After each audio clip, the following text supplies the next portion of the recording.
My name's Morgan Menino. I'm the Director of Marketing and E-commerce at Formaggio. And we're really excited to have Rachel and Peter from Parish Hill Creamery here with us tonight to talk about their creamery, raw milk cheese, which is the theme of this month, and then kind of walk you guys through a tasting of the 4 cheeses. Just to set everyone up, the lineup is going to be Humble, Hermit, Cornerstone, and then Reverie. But we're going to kind of start with an intro first and kind of do Q&A style. I'm going to ask them questions, and people can feel free to jump in and ask any questions along the way. So without further ado, Rachel and Peter, can you guys tell us about yourselves and Parish Hill Creamery, kind of the history, philosophy, that sort of thing? So I got started making cheese 42 years ago on my family's dairy farm. We wanted to add value to the milk, so we switched from bottling milk, which was one way to add value, to making cheese. And in those days, we made brie and camembert cheese, and we even sold the cheese to Formaggio's when Isan owned it, and he was one of the first buyers of our cheese. As time went on, I've worked at Shelburne Farms as a cheddar maker. I've managed Vermont Creamery for 4 years. I was at Consider Bardwell Farm right before we started Parish Hill Creamery, and there was also an interim before I was at Consider Bardwell Farm. In the 2000 to 2004, I was in a partnership business called Westminster Dairy, and again we sold cheese to Formaggio from that business, and I used to deliver that personally into Boston on Wednesday. So through my long career, I had the good fortune, to have many interactions with other cheesemakers, and I formed my own consulting business, and then eventually a cheesemaking school for more like commercial level cheesemakers. Rachel and I now operate that school. We have been doing that together for 14 years. That actually preceded our Parish Hill Creamery by a year. So with all that background, I was able to have a starting point for the cheeses that we were going to make. So when we have 2 of them here tonight, and that would be Humble and Reverie. The other one is the West Blue. I knew how to make that because of having done cheese making workshops and developing that with some friends here in Vermont, that I was able to do that as well. So there are 2 others. One, when I worked as an international consultant off and on, especially at the end of 1990s.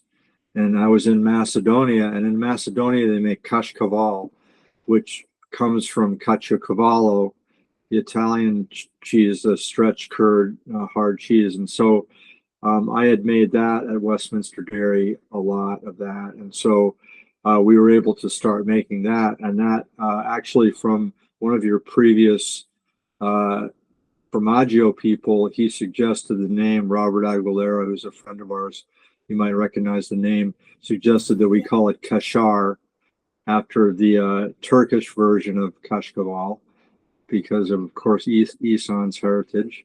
And so we decided to do that. And then we also make a caciocavallo that we call Suffolk Punch. And then finally, the final cheese we started with is called Vermont Herdsman, which I had made at the Westminster Dairy, the business I was an owner of. And I also continued to make that at Consider Bardwell Farm, and it was called Rupert. I don't know if any of you remember that cheese, but that was I remember that cheese. Yeah. So anyways, that gave us the starting point. Now I'll just let Rachel talk about really our philosophy, because I've been all over the place in terms of how I've made cheese, the types of businesses I've either been a partner in or managed the production of. So I've done a lot of different things And so, you know, when we started Parish Hill Creamery, we had to really have a good foundation of philosophy for how we would make our cheese. Oh, that was the most seamless mic handoff. I'm Thank you, I'm a honey. little taken aback. Yeah, so I don't have a background in cheese. I have not been making cheese for 42 years. I was an English teacher and I worked in wine, like making wine, out in California. So when I met Peter, it was in a cheese class for farmers and for folks who were making cheese, mostly in Pennsylvania. I was working at the Pennsylvania Association for Sustainable Agriculture, doing farmer education, and Pete came down to do an advanced cheesemaking class with the cheesemakers of Pennsylvania, and I fell in love. And that was in 2009. I did too. Yeah, it was mutual. That was in 2009, summer of 2009, and I moved up shortly after New Year's, 2010. Took a job with the Vermont Cheese Council, and worked there for a couple years, but really was plotting and scheming how to get Peter to stop driving 3 hours round trip to go to consider Bardwell Farm. So we talked about starting a business, and I just kind of asked what if you could do anything, if you didn't have to answer to anyone. We didn't know at the time he'd be answering to me, but if you got to do True. anything, what would it be? And he said raw milk cheese, one herd, really close by, so not hauling milk very far, not commingling milk, just one source. Grazing. Oh yeah, only making cheese when the cows are out grazing.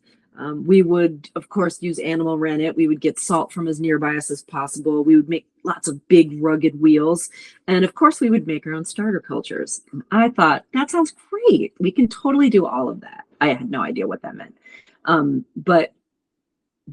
Except for the starter cultures, because I had never heard of such a thing. And I just figured if I hadn't heard of it, it wasn't actually a thing. But then it was pointed out that, in fact, Parmigiano Reggiano and Comté, both of which I'd heard of, are used making autochthonous starters. So if they can do it, why can't we? And so that was sort of the beginning of it. That was 2013. It was the two of us and my sister. My sister and I learning to make cheese as we went, which was an adventure.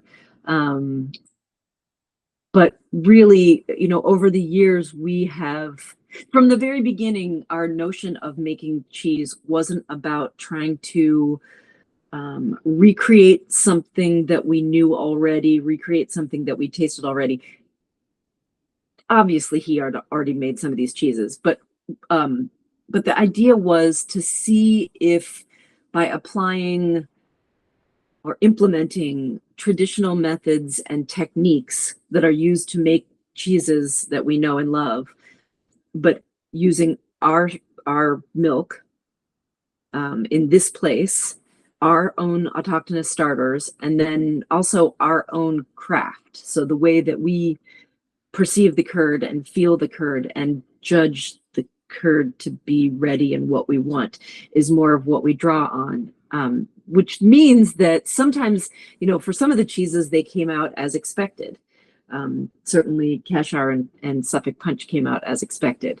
Humble and Hermit were adventures, delightful adventures. But well, in keeping with the trying to draw our ingredients from this place as close as possible, we make hard cider every year. Mm-hmm. We have a cider press. We invite friends over, we make a bunch of cider, and we're able to then have hard cider. So when I thought about the tradition of a wash drying cheese, how that got started, they're also called monastic style cheeses. So at the abbeys and the monasteries, they made beverages, they made alcoholic beverages in addition to cheese.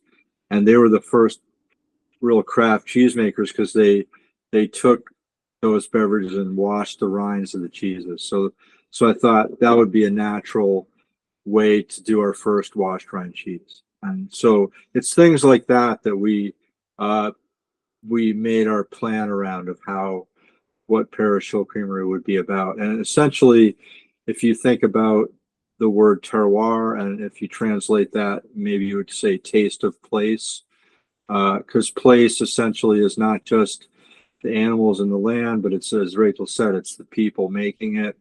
Maybe their culture is a little different from another one, and that shapes the kinds of cheeses they make, access to markets and stuff. But we wanted to do that, and we also wanted to, by keeping the ingredients very straightforward, and as either we make them ourselves or they're as close as possible to here. We wanted to give ourselves a chance to see what cheese might have tasted like 100 years ago, and all these different styles. If that's all you had, you have to make some of these things yourself. And so, so as Rachel just said, we didn't really know what shape they were going to take, flavor wise, texture wise, coming out of having made those 5 I mentioned earlier. We had yet to find out if the aging period would be appropriate for what I was used to.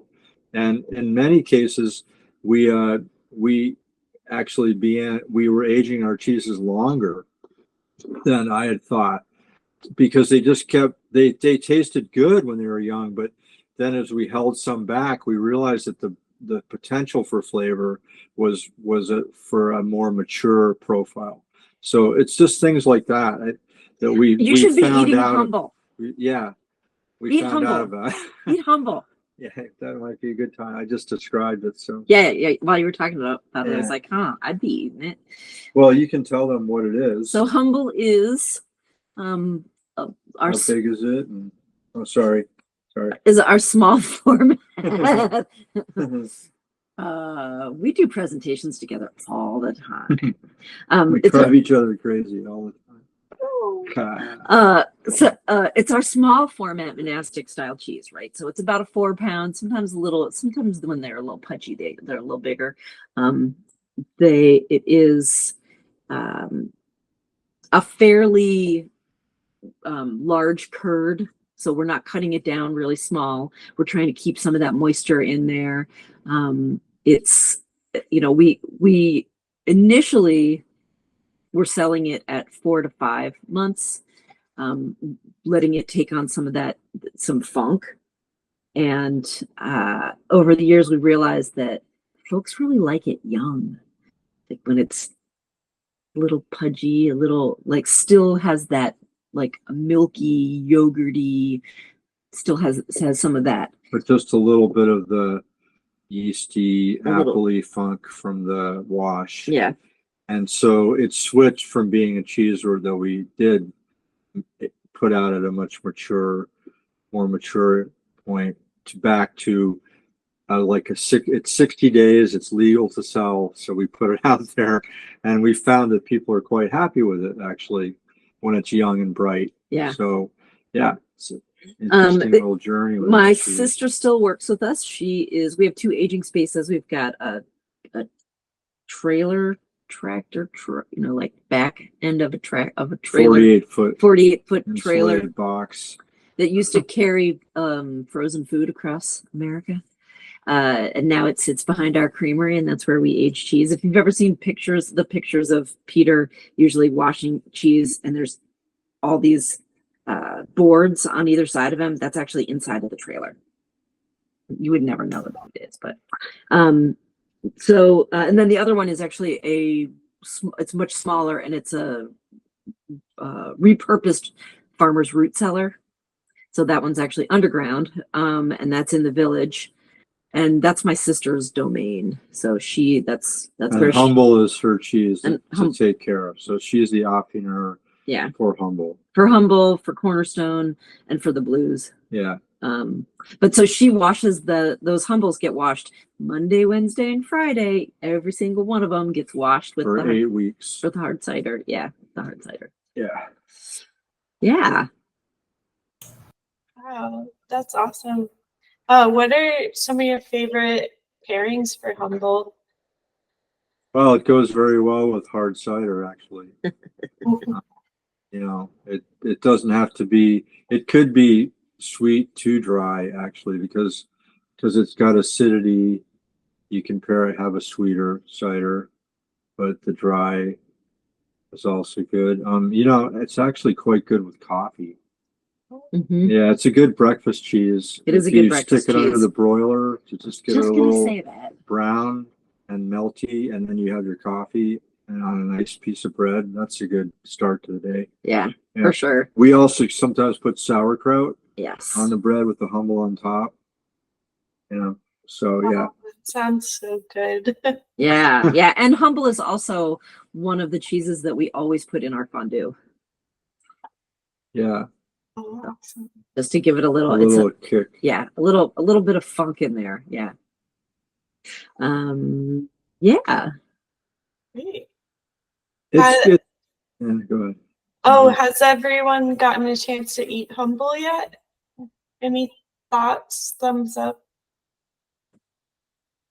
A critique, perhaps. Everybody's muted. You raised a hand. Let's see. Joe, did you want to say something? No worries if not. Sure, I'll say something.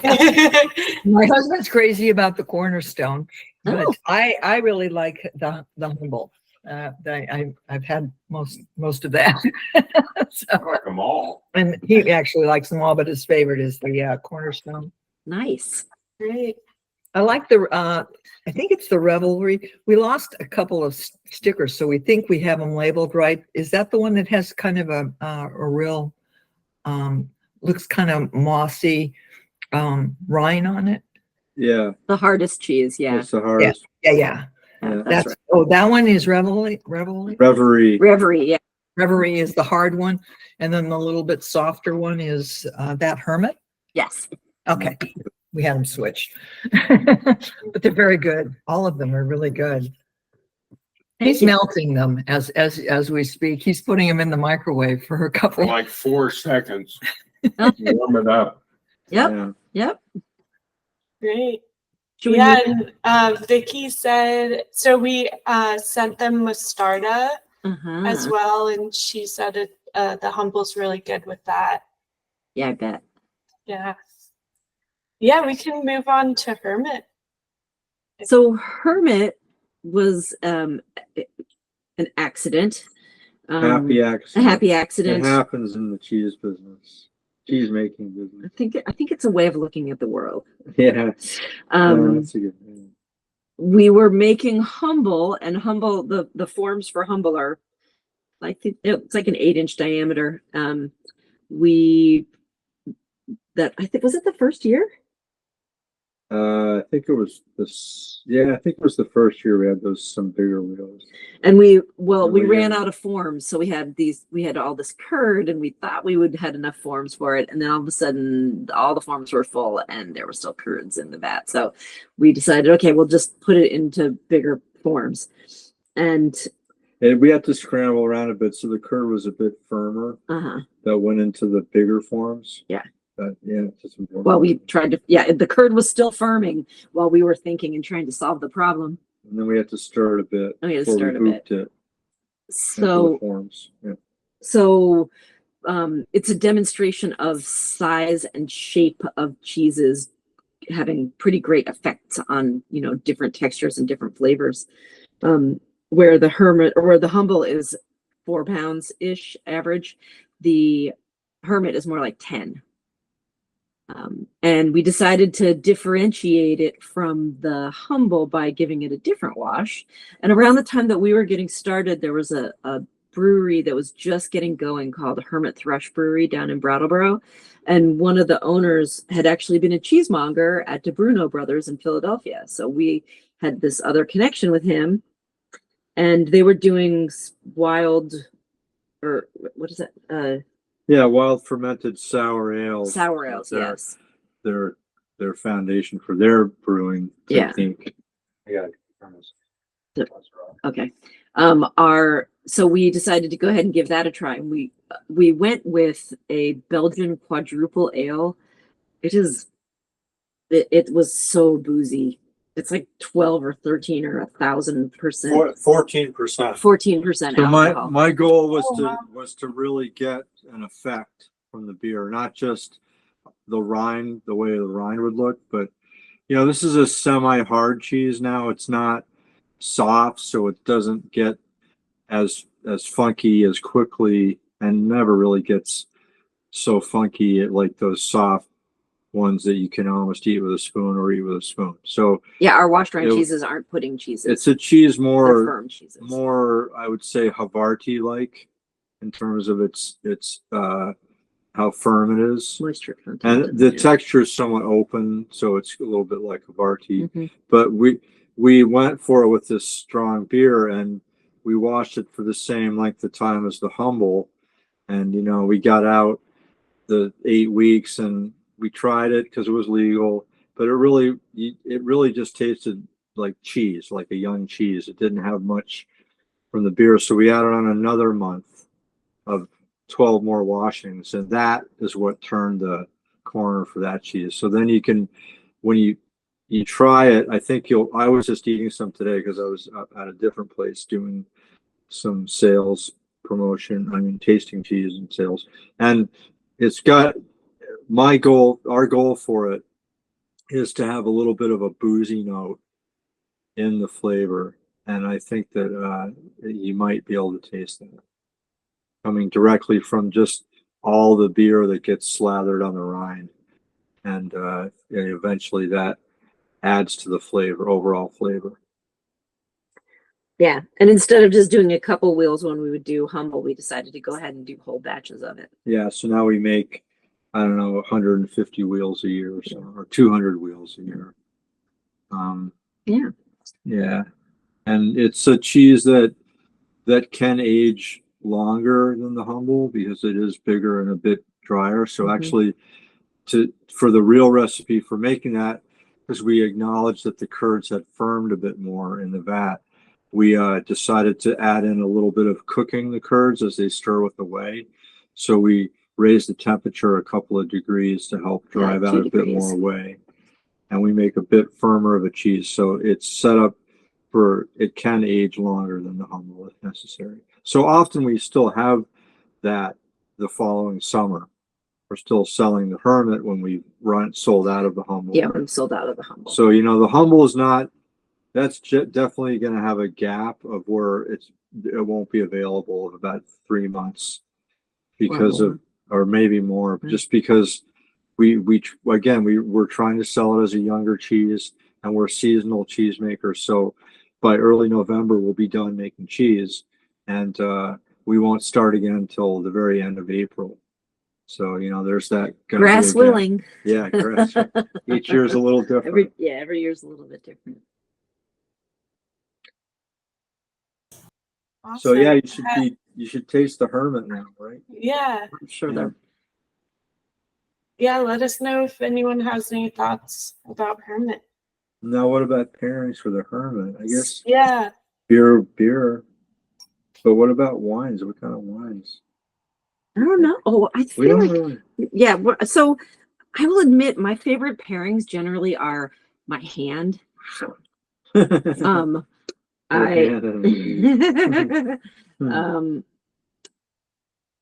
think it's good with an IPA because the cheese itself is not, it's not bitter, it's not really acidic. Yeah. It's a little on the sweet side, and so an IPA, because they have the bitterness, that tends to go well together in your mouth. I wouldn't eat Hermit with a stout, but yeah, I don't know. You can. But yeah, you can try anything you want. Yeah, I don't know. I guess since we drink, I don't know. Yeah, it's a good. I haven't really experimented too much with wine to go with it. Yeah. I don't really think about it. Well, it's just what makes the more open texture. Oh, so here's a question. What makes the more open texture? Well, that is essentially when you're doing this raw milk cheese making, and you have choices you can make, in terms of how fast you're going to get the fermentation going of changing the sugar and the milk into acid and having a cheese. And so if you take a slow approach, so the acidity develops very slowly, it gives bacteria that are inherent in the raw milk more of an opportunity to grow and reproduce. And many of those are these benign and, you know, nice gas producers that create that open texture. And so that's really why it's like that, is because of a different kind of fermentation that isn't just strictly as for acid, it's also creating carbon dioxide. That, and we are also, the way that we hoop it, it's not a block of curds. We're actually mixing the curds and the whey together, and then pouring by pitcher. We pitcher it from the vat into the hoops. And so that's another way that as the whey is coming out, draining out of those baskets, sometimes you'll get these little mechanical openings. So it's a combination of biological fermentative openings and mechanical from the way we do the process. Yeah. I was going to say, for the ways to eat hermit. So hermit is often a melter for us. Yeah. Yes, exactly. That's on to something. We do. The hermit, we often will treat kind of like raclette. Yeah. That's what we call our raclette cheese. Yeah. So that's the one that we melt over potatoes or also like toasted hermit on toast, bubbly, hot, and with something pickled, because we generally we pair everything with pickled. Yeah, actually, the pickles are great with that cheese because it's a little on the sweet side. So maybe a wine that's got some tannin would go good with that. You know, perhaps. I don't know. What do you think? I don't know. We haven't experimented with the wine pairing on that, but it is very good with beer. It is very good. Yeah. Wonder what cocktail it would go with. I feel like we have homework to do. Yeah, definitely. That's the fun part of it. That cheese we really began working on in the second year of our business. Yeah. Because those guys had started Hermit Thrush and they were beyond their experiments in the barn and were actually had a product called Rowdy Monk, ale, which is this quadruple fermented, super boozy, strong ale, and it ended up working out really well. There used to be this thing called the Boston Beer and Cheese Festival. I don't know if you guys knew about that. It was at the Cyclorama and the Back Bay, the Cyclorama building. Cool. Yeah, and that was, I think we did that it ended. I think 2019 was the last year that they did it. I feel like we did 4 or 5 years of it. Yeah, COVID killed it. Basically. But as a result of going to that, we did a couple of short, worked with a couple of other brewers to get special beers to do washes. Yeah, we would do one batch. Oh no, there were those people out in Colorado that we did. Yeah, and then some fans of ours that ran a beer bar and snacks. They sent us some other kind of beer, another sour type to use, but that was for the humble. Right. And then they would buy the whole batch and we'd get it shipped out there, or they would come pick it up, whatever. Those are the fun parts of the business when you get these little side projects. There's unfun parts? Well, it's all fun. What am I saying? It's hard work combined with fun. And you don't have to go to the gym if you're a cheese maker. So that's a side benefit. But yeah, I just mean like the little extra creative things you get, the opportunities for every now and then. Yeah. Yeah. Was there anything else you wanted to ask us before we launch into Cornerstone? I was curious if you could talk just a little more about like raw milk cheese making specifically and like some of the challenges that come with it, but also vice versa, the rewards of sticking to raw milk. Yeah, of course the biggest challenge is getting the right milk, because it's got to be biologically appropriate. So you want to make sure that you're getting milk produced on feed that isn't going to harbor microbes that could make weird fermentations, because Or dangerous fermentations. yeah, or dangerous, because there's nothing you can do once you start cheese making.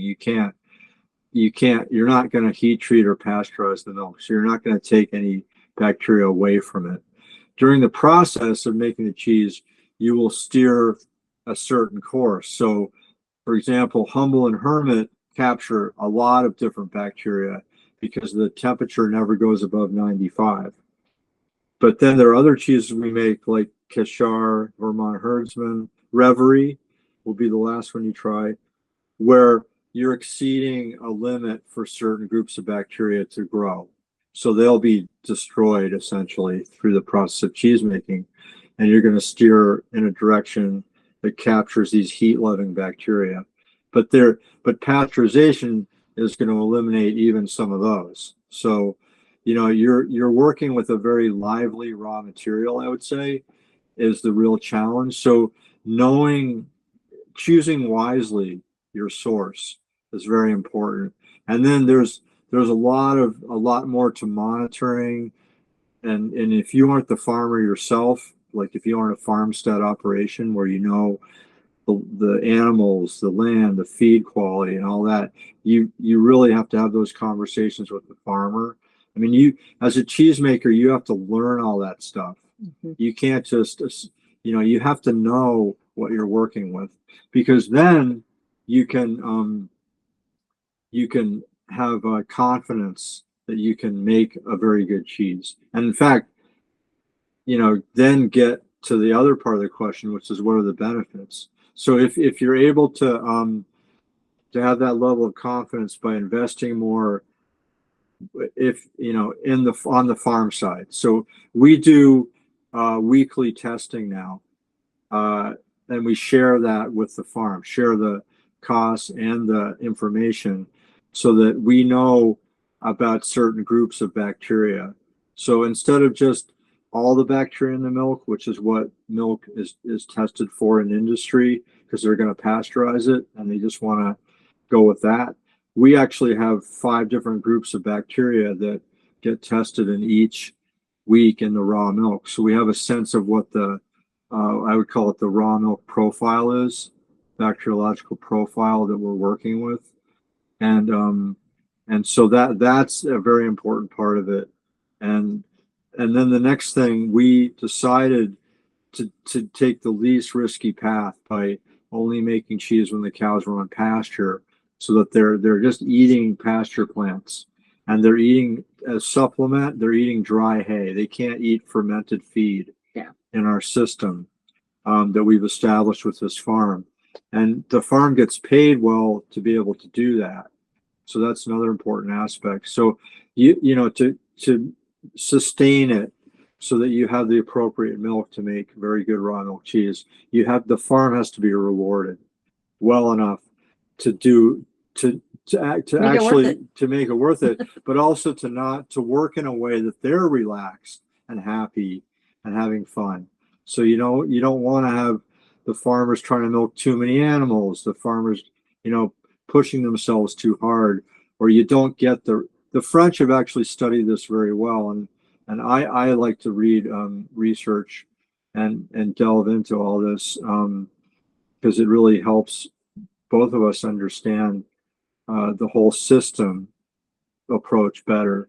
And they've really shown through research that farm management is important, grazing is important, and all that. So yeah, that's kind of the side of what you have to do if you choose to work with raw milk. You're gonna have to go an extra effort, I would say, to do it well and make it safely.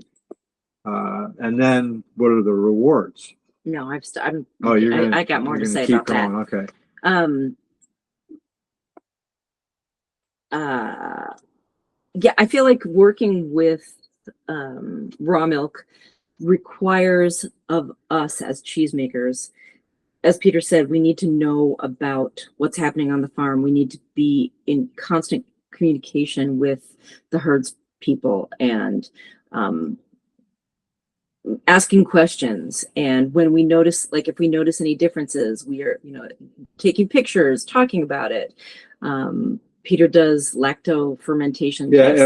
every day we actually do a simple test on the milk ourselves Pe- in the You stop cheese talking house. now. Sorry, but I just wanted to make sure they understood we do it every day for every batch I of might milk. have said that. Oh, okay. Sorry. I got that. Sorry. I don't want to Anyway, interrupt you.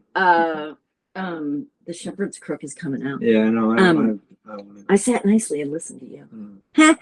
Mm. Yeah, so everything, all that he said. So and then these daily tests, we're really closely monitoring the how the milk is behaving. And partly that is or no, I mean in total, that is about us being able to make the best possible cheese, knowing that things do change, that the cows are being moved to different pastures every single day. And weather is a big role. Barometric pressure will affect the cheese and will affect the cows and will affect the milk. Yeah. Wow. So there's that commitment. We are incredibly lucky that we have this relationship with the putney school, that we are able to get this really great milk from a grazing herd, from a small grazing herd that Close by. that is 6 miles away. I mean, we are profoundly lucky. And I will say that one of the biggest problems that cheesemakers have is finding suitable milk. Suitable milk, like bare minimum suitable milk, not like for folks to be able to have access to excellent milk. That is rough. Rewards.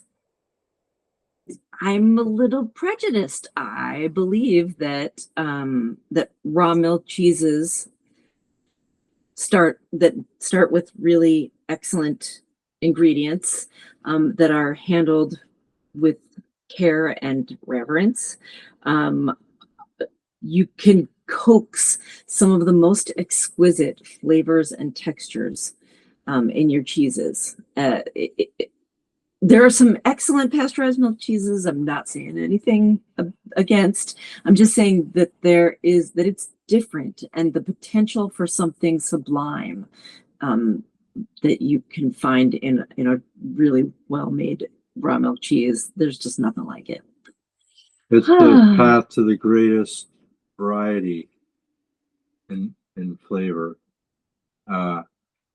that's possible, because you're gathering groups of bacteria that may not express themselves early because the starter culture is this big chunk of known. Well, I mean, in our case, it's more diverse because we make them ourselves. We're going to talk about that in just a second. Yeah.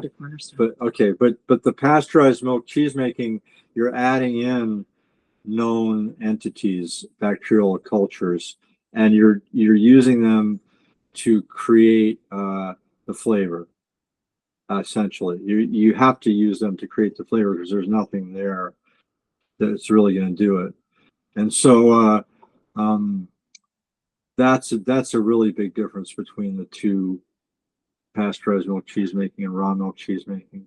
And with raw milk cheese making, these smaller groups that were in the raw milk that are going to be there, they will start to express themselves later as the cheese gets more mature. They'll create eventually the essential flavor of the cheese. So that's really what you have to look forward to, is wow, I wonder if I use this recipe and make the cheese in this style, I wonder what I'm going to get.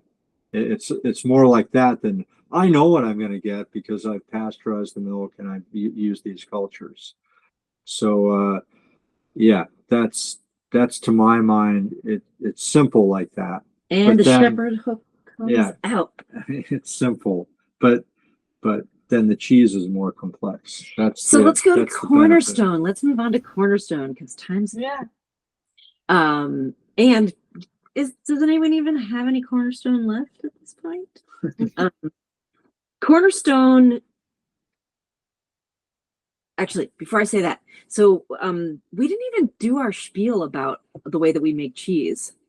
So raw milk cheese. Oh, yeah, that's true. Yeah, I mean, you did. so You I did said it a little bit. I mean, I talked about it when we started, but the important part about about autochthonous starters and about us making our own clabber cultures, which we propagate and have propagated the cultures of Abigail, Sonia, Helga, and Clotilda since we got started at Parish Hill. And then we added in Mitzi and Soche, Sochi, Mitzi, and we kept Abigail for Yeah. another line of cultures. okay, but we're not going there.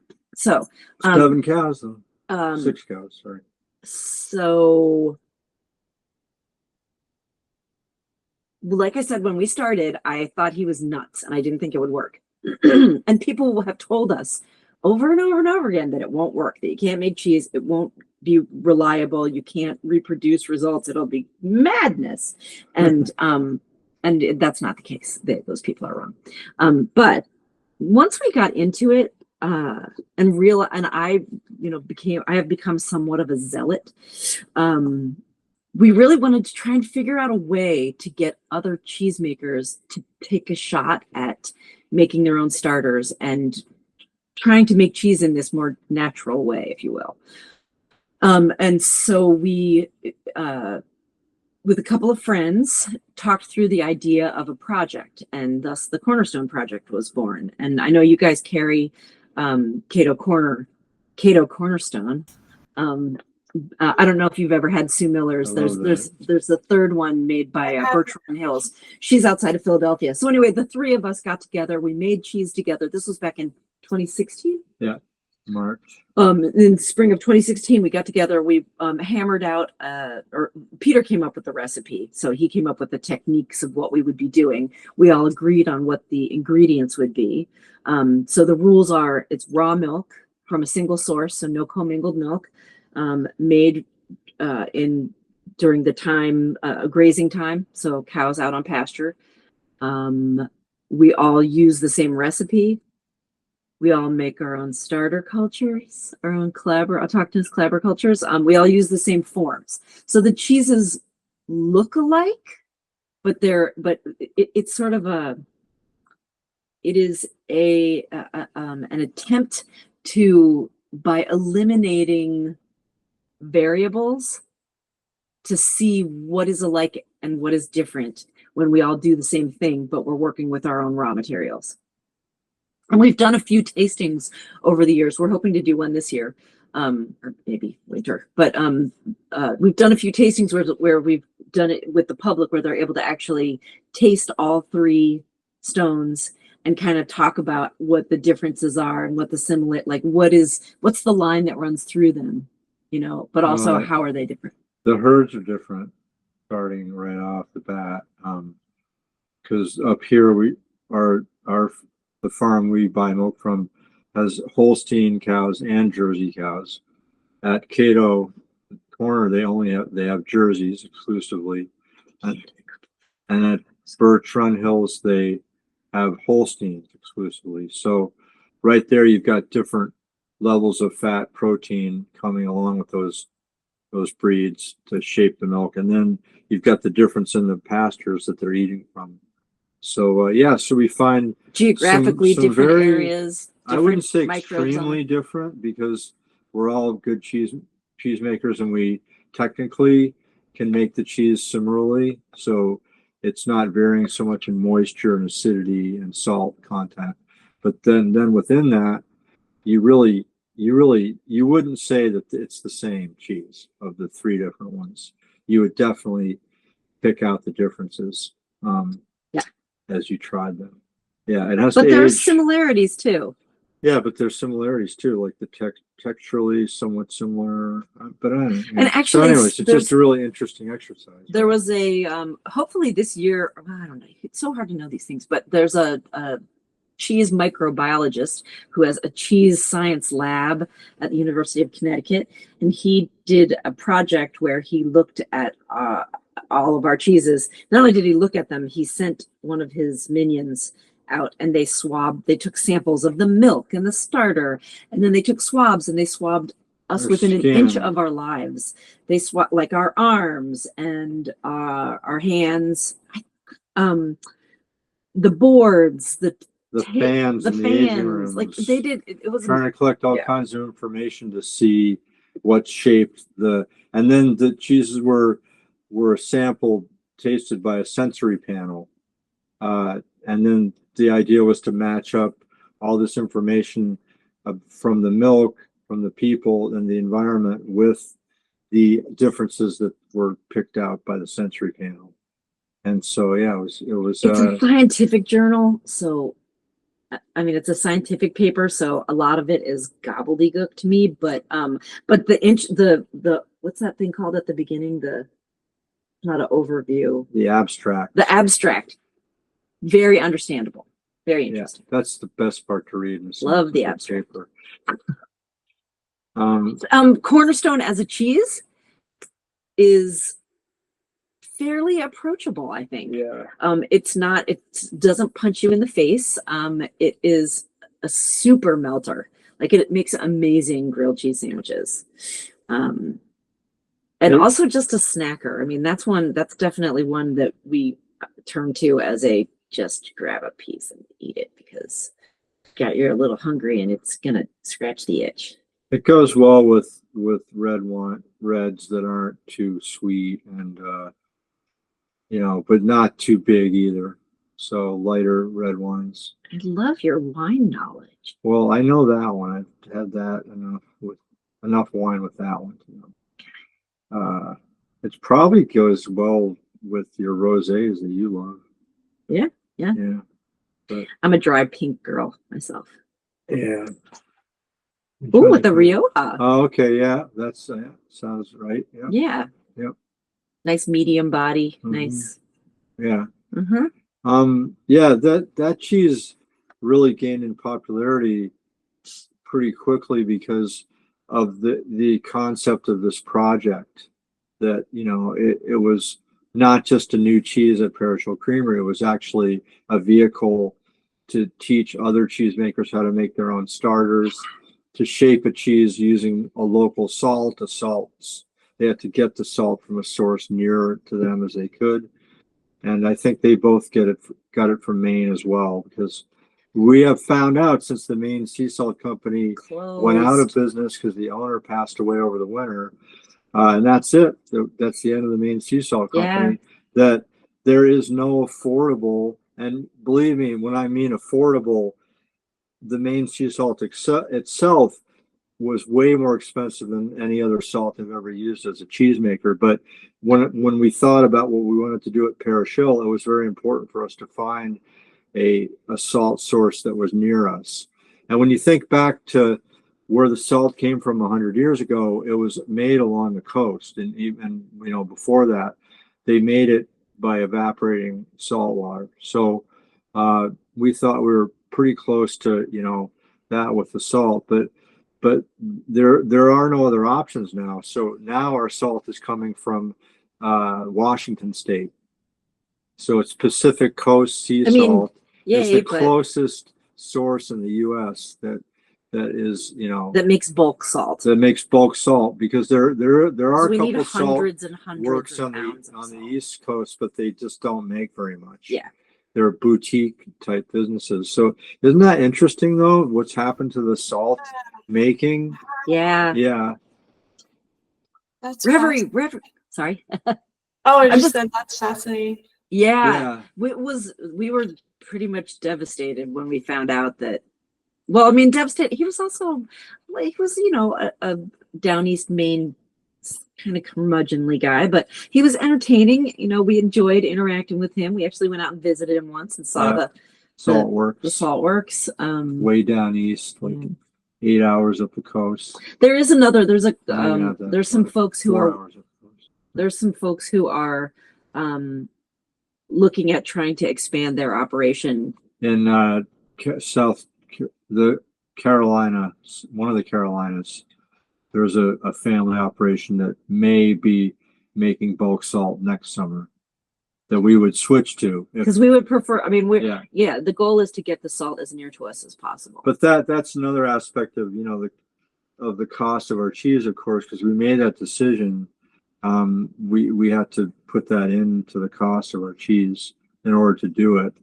So it's a real education in how things have changed over the years with food, like as ingredients have become more widely available that are less expensive and whatnot, and the food flavors have changed. Because actually salt, you wouldn't think it was so important, but if we we'll find out how our cheese flavors change now that we're switched to the West Coast salt. But I know from my own experiments with fresh mozzarella, which is a perfect cheese to try different salts in making that cheese, there's a profound difference in flavor in a fresh cheese by the salt you choose to use. So just, putting that out there for you guys to remember that this is an ingredient that you could pay attention to as a cheesemaker, but most cheesemakers don't really think about it too much. And when it came time for us to build a foundation for what we do and try to say, hey, we're actually trying as hard as we can to create the taste of our place, we decided that salt was important and that we would find what we could close by. All right. Yeah. So yeah. Reverie. Cheese. Reverie, actually, we did start making Reverie our first year. Yeah. Well, that was something that I had developed earlier. It's modeled along the lines, and I was really inspired back when I was at Westminster Dairy, so going back like 24 years. I really started getting inspired by all kinds of Italian cheese making, and one that captivated me was the Piedmontese hard cow milk cheese. That's kind of a staple. That it is a staple of their diet up there in the Piedmont, and it's known as a toma, not toma, and it's a semi-hard to hard cheese depending on how long it's been aged. It's very simple. In our case, it's rustic rind. We don't do anything to the rind except maybe rub it down a little bit, and it ages for a full year and a half to get its flavor profile, which is what you're trying. So it's a rather bold tasting cheese with a lot of complexity, and kind of like a little bit goes a long way with that one, I would say. It is one of our more angular cheeses. Yes, that's what they say in England. Instead of sharp, they call them angular.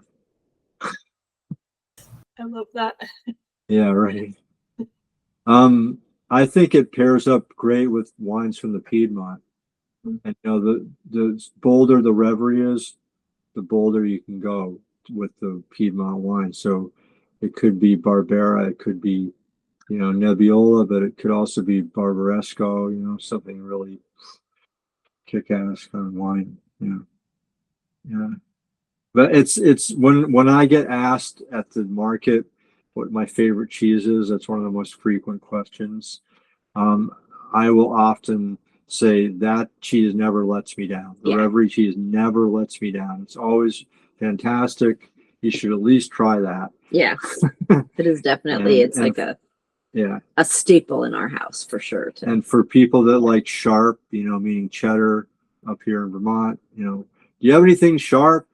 And so, I give them a taste of that, and they usually buy it. So that's sort of my perspective on Reverie. Yeah.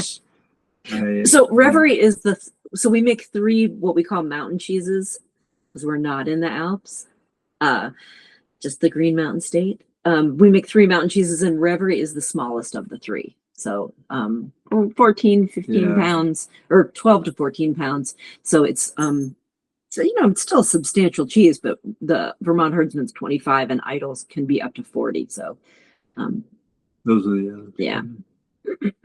Yeah, it's a cheese that if you were to age it longer, which we have, It can get granular, so it can really substitute in as a grating cheese very well.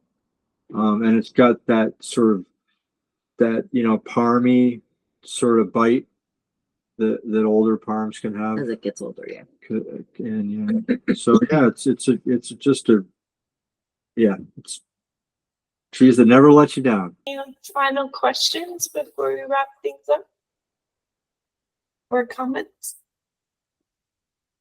All right. Well, thank you guys so much. This was super informative, and gosh, I just loved learning all about raw milk cheese making and your cheeses. Excellent. All right, Well, it we was our love talking pleasure. about it. Yeah, thanks for your time.